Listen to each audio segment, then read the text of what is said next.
蕾拉本周调整过后的胜率变化新鲜出炉了。首先是强度提升的，一是金蝉本周给2技能持续伤害的法强系数提升了 0.015， 清线跟消耗能力略微舒服一些。本次全段位胜率提升 0.8%， 巅峰 0.9， 顶端 0.7， 再次体会到数值的魅力。二是吕布提升有2点，其一是没有附魔的伤害穿透提升的 5%， 其二是1技能伤害涨了基础，降了额外系数，减轻装备压力。简单来说就是全时期变强，并且前期的兑现更具压制力。本次全段位胜率提升 0.7%， 巅峰 0.9， 顶端 0.7， 这里也有芈月新皮肤的影响。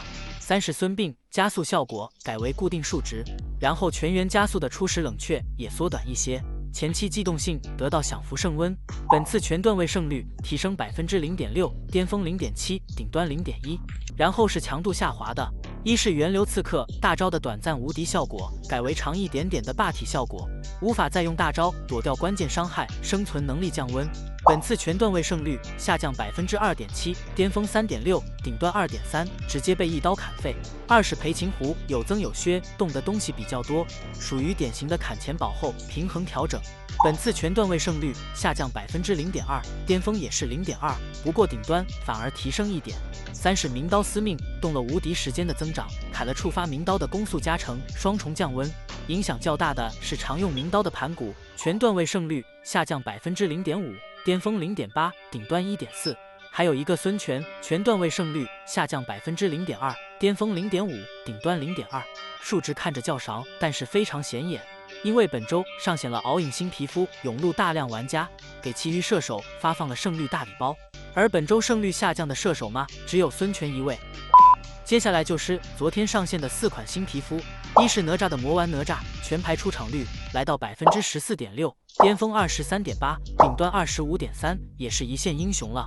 二是敖影的灵珠敖丙，也是出场率大幅提升。值得一提的是，巅峰禁用率居然高达 66%。